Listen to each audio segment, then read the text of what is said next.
ಬಸವಸಾಗರ ಜಲಾಶಯ ನೋಡಲು ಪ್ರವಾಸಿಗರ ದಂಡೆ ಹರಿದು ಬರ್ತಾ ಇದೆ. ಹುಣಸಗಿ ತಾಲೂಕಿನ ನಾರಾಯಣಪುರದ ಬಸವಸಾಗರ ಡ್ಯಾಮ್ ಜಲಾಶಯ ಮುಂಭಾಗದಲ್ಲಿ ಫೋಟೋವನ್ನ ಕ್ಲಿಕ್ಕಿಸಿಕೊಂಡು ಖುಷಿ ಪಡ್ತಿದ್ದಾರೆ.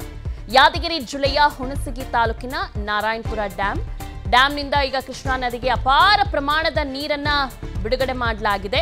ಅಪಾರ ಪ್ರಮಾಣದ ನೀರು ಬಿಡುಗಡೆ ಹಿನ್ನೆಲೆ ಬ್ರಿಡ್ಜ್ ಕೂಡ ಮುಳುಗಡೆ ಆಗಿದೆ.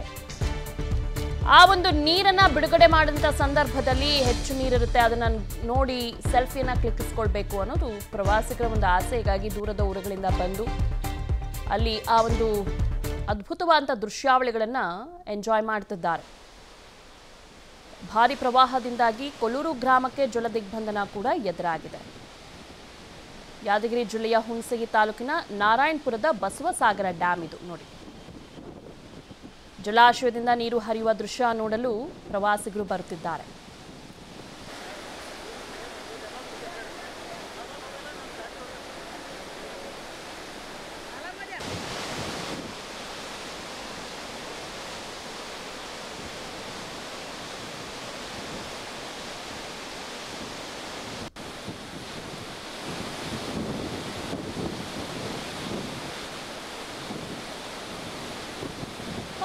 ಇನ್ನು ಅಲ್ಲಿ ಪರಿಸ್ಥಿತಿ ಹೇಗಿದೆ ಎಂಬುದರ ಬಗ್ಗೆ ನಮ್ಮ ಪ್ರತಿನಿಧಿ ನಾಗಪ್ಪ ಮಾಲಿಪಾಟೀಲ್ ಅವರು ಒಂದು ವರದಿಯನ್ನ ನೀಡಿದ್ದಾರೆ. ಬನ್ನಿ ನೋಡೋಣ.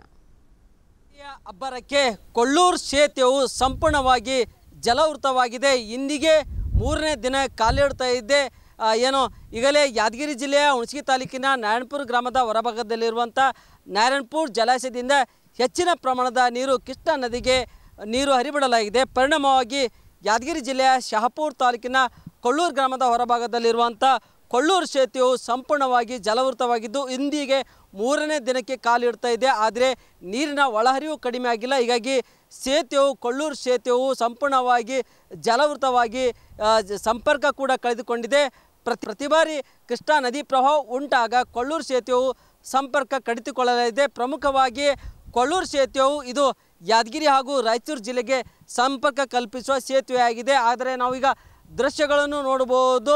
ಸುಮಾರು ಹೆಚ್ಚಿನ ಪ್ರಮಾಣದ ನೀರು ಹರಿಬಿಟ್ಟ ಪರಿಣಾಮವಾಗಿ ಸೇತುವೆ ಮೇಲ್ಭಾಗದಿಂದ ಭಾರೀ ಪ್ರಮಾಣದ ನೀರು ಹರಿದು ಹೋಗ್ತಾ ಇದೆ. ಕೃಷ್ಣಾ ನದಿಯು ಅಪಾಯ ಮಟ್ಟ ಮೀರಿ ಉಕ್ಕಿ ಹರಿತಿರುವ ಪರಿಣಾಮವಾಗಿ ರಾಯಚೂರು ಅದೇ ರೀತಿಯಾಗಿ ಯಾದಗಿರಿ ಜಿಲ್ಲೆಗೆ ತೆರಳಲು ಜನರು ಏನಂತಂದರೆ ಸದ್ಯಕ್ಕೆ ಸಂಪರ್ಕ ಕಳೆದುಕೊಂಡಿದ್ದಾರೆ. ಹೀಗಾಗಿ ಪ್ರತಿ ಬಾರಿ ಇದೇ ಸಮಸ್ಯೆ ಆಗ್ತದೆ. ಈಗ ನಾವು ಕೂಡ ಈಗ ಖುದ್ದು ನೋಡ್ಬೋದು, ಕೊಲ್ಲೂರು ಸೇತುವೆ ಮೇಲ್ಭಾಗದಿಂದ ಭಾರೀ ಪ್ರಮಾಣದ ನೀರು ಹರಿದು ಹೋಗ್ತಾ ಇದೆ. ಹೀಗಾಗಿ ಸಂಪರ್ಕ ಕೂಡ ಕಳೆದುಕೊಂಡಿದೆ. ಕ್ಯಾಮ್ರಾಮ್ಯಾನ್ ಲಕ್ಷ್ಮೀಕಾಂತ್ ಲಿಂಗೇರಿ ಜೊತೆ ನಾಗಪ್ಪ ಮಾಲಿಪಾಟೀಲ್, ವಿಸ್ತಾರ ನ್ಯೂಸ್, ಯಾದಗಿರಿ. ಅನುಕ್ಷಣದ ಸುದ್ದಿಗಳಿಗಾಗಿ ವಿಸ್ತಾರ ನ್ಯೂಸ್ ಯೂಟ್ಯೂಬ್ ಚಾನೆಲ್ ಸಬ್ಸ್ಕ್ರೈಬ್ ಮಾಡಿ. ಹೊಸ ಸುದ್ದಿಗಳ ನೋಟಿಫಿಕೇಶನ್ಗಾಗಿ ಬೆಲ್ ಐಕಾನ್ ಕ್ಲಿಕ್ ಮಾಡಿ.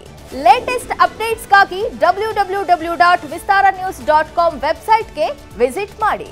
ಅಂಗೈಯಲ್ಲೇ ಜಗತ್ತಿನ ಸುದ್ದಿ ತಿಳಿಯಲು ವಿಸ್ತಾರ ನ್ಯೂಸ್ ಕನ್ನಡ ಆಪ್ ಡೌನ್ಲೋಡ್ ಮಾಡಿ.